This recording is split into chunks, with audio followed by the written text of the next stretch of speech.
In part 1 of this video, I discussed how the Jehovah's Witnesses are twisting scripture, weaponizing fear to make you avoid planning for the future. In today's video, I'm going to discuss how the Jehovah's Witnesses have waged a war on secular education and secular jobs so that you can be dependent perpetually on the organization. Now, if we go through 13 minutes 57 seconds, God just says, our daily choices show that we do not belong to this world or seek its protection. We are residents of God's kingdom. Peter reminds us to be different. For instance, we are different because of our view of material things. Materialism, a fleshly desire, has affected people around us, and many would sacrifice everything for material things. For example, many people are overly concerned about their financial future. While it's the course of wisdom to do some planning, excessive worry about material needs later in life may cause some to put undue pressure on children and other family members to pursue a secular career. This is common in some cultures, and it can affect us if we are not careful. We might feel pressured to imitate others, and this could even affect our friendship with Jehovah or what others in our family can do for him. A speaker featured to support what JW was trying to advance here says the following: I worried about our income, but Jehovah blessed us. We earned enough. Here's the clip. In the following interview, notice how parents living in such a culture chose to prepare for the future. Hong Kong is an international city, and it is known for having high property prices. I was a teacher, and as a teacher, I advise my students to study hard and choose the majors that can help them find a job with a higher income and a stable future. Before I learned the truth, I also hoped that our children could have a better future by getting a good job when they grew up. That way, they could also support us financially. Being Christian parents in the truth, we didn't want them to neglect their studies in school, but we also wanted them to know about the Bible. Therefore, we started studying the Bible with them and took them to meetings and helped them to preach to others. Since they were young, I emphasized the blessings from God and that we should always give thanks to Him. So when one of my sons told me, "Dad, I want to pioneer," I was thrilled, and I said, "You should do it." But when I heard that he wanted to pioneer and work part-time, I worried about how that would affect our income. However, we never had a problem. I really saw how Jehovah blessed us. The amount of money that we earned was more than enough, and I felt cared for and provided for by Jehovah. When my eldest son told me that he wanted to stop his current studies and start learning a construction trade, I was disappointed. I thought that even students who didn't do well could do that job, and that type of work would be physically harder for him. But he explained to us that being a construction worker would be useful now and forever in the new world. I eventually respected his decision. We taught our children to put Jehovah first, but when it came to putting it into practice, I needed to respect the decision made by my son. Now, what about the many other people that are struggling? The many people that they do not feature? Now, this prosperity gospel is actually a lie, blatant lie. To spread this message to more people, like, subscribe, and smash the notice bell so that more people can hear this message. Thousands of Jehovah's Witnesses live paycheck to paycheck, struggling to make ends meet because, number one, they have low education. Now, because they have low education, they can't get good paying jobs. Number two, they are encouraged to work part-time instead of working full-time. It's double tragedy. Thousands of JWs live paycheck to paycheck because the organization demonizes secular education and secular work. The Watchtower literature and broadcasting repeatedly mention of the dangers of materialism. Here's the clip. Now, if we think about Jesus' words in today's text, give us today our bread for this day, there's really indirect counsel against materialism. See, Jesus didn't say to pray for our daily meat or some other luxury food item. He didn't even say that we should pray for a month's supply of bread. Pray for and be content with our bread for the day. But as we know, a sizable number of Jehovah's people today are being distracted by materialism. So since this is not an imagined, but it's a real danger to Jehovah's people, let's discuss the theme, beware of the power of materialism. Well, numerous other experiences could be related that illustrate the power of materialism. In fact, it may well be that Satan's most effective trap against Jehovah's people in these last days is materialism. The Watchtower literature and broadcasting repeatedly mention of the dangers of secular education. Here's the clip. What's a fourth means by which Satan attempts to fashion us, reshaping our thinking? Higher education. Most of us remember the January 2015 JW Broadcasting program hosted by Brother Morris of the governing body. He focused on the value of divine education, but he also reaffirmed the dangers of pursuing higher secular education. Its whole purpose is for learning, influencing one's thinking. And while a person's intention might be just to create a stable base for a secular future, his decision could expose him to unscriptural ideas and practices. Has the governing body changed its position regarding the pursuit of higher secular education? No. We feel that all of the cautions that we have addressed in the past are still valid. The cost of obtaining university training is not our primary concern. It is the potential for spiritual harm that has moved us to provide the cautions we have shared in the past.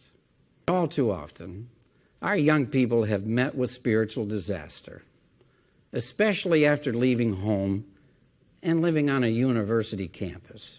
The Watchtower literature and broadcasting repeatedly mention the dangers of secular jobs and how that you should balance that.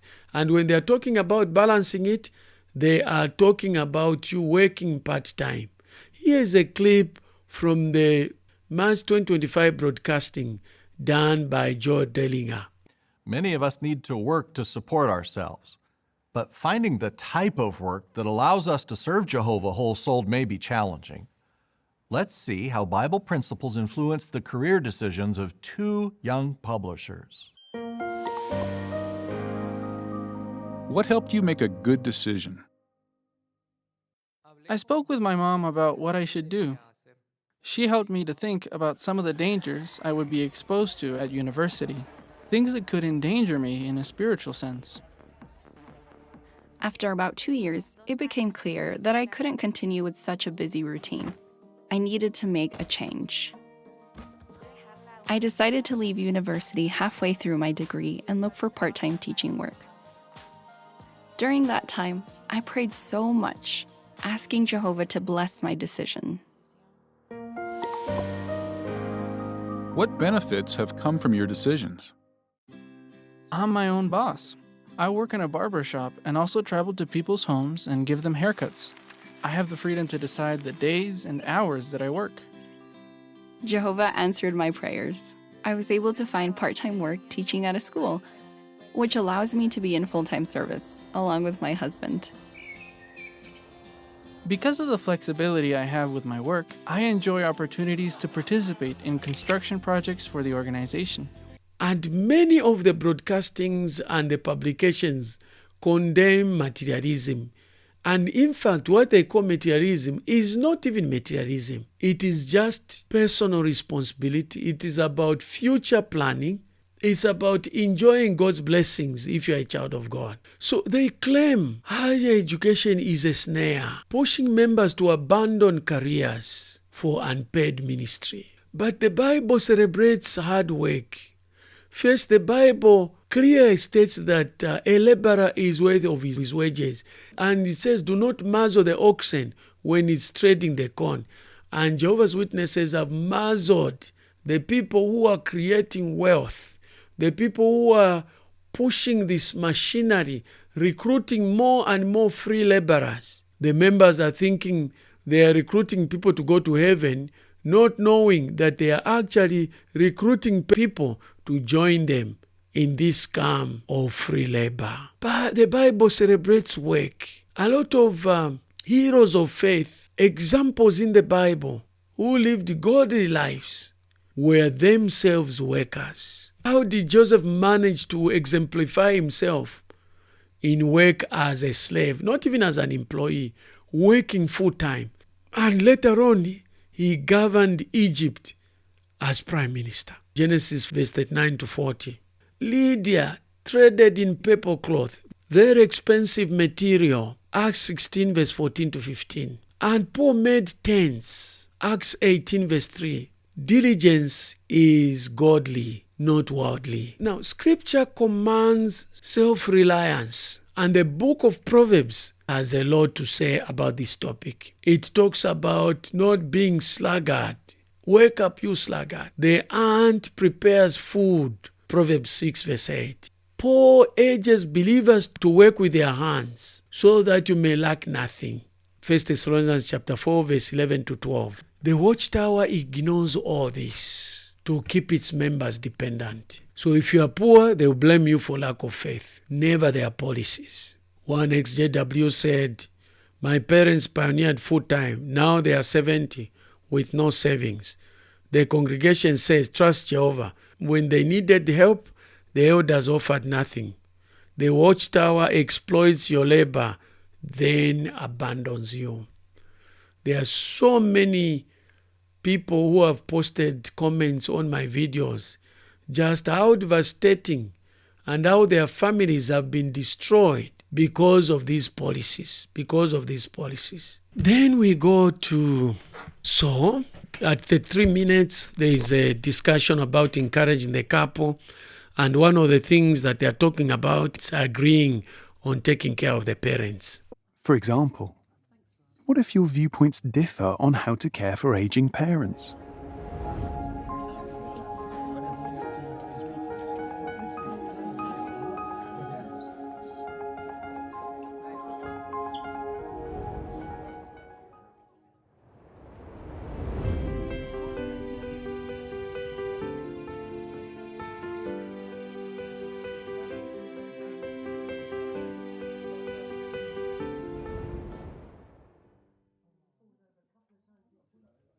About 38 minutes, we find another speaker by the name of Harold Cocken talking about supporting the weak. After decades of discouraging financial planning, the Watchtower now says, care for your parents. But how can they care for their parents when they spend most of the time between struggling to make ends meet and pioneering for the organization? How are they going to care for the parents when they don't have the means to take care of their parents? First, the parents themselves had no savings because they were told, once you just apply yourself, you commit your life to ministry, Jehovah will take care of the rest. No need for planning. So, but how? Here's the clip. As I get older, who will care for me? Have you ever asked yourself similar questions? Has this uncertainty made you anxious or fearful? Such feelings can make it hard to think clearly. But these feelings can go away when we realize that we are well prepared. The Apostle Peter wrote his letters during times of trials and instability. And Peter, who was getting older, may have wondered how he and other elderly ones would be cared for later in life. He may have perceived that aging and declining health could create uncertainty and fear in some. What did the Apostle Peter recommend in view of future uncertainties? So did Peter tell the brothers and sisters to stockpile money or supplies? No. He encouraged them to strengthen their faith and trust in Jehovah. There are no uncertainties for Jehovah. He had promised to protect the Christians in the first century, and he would provide salvation.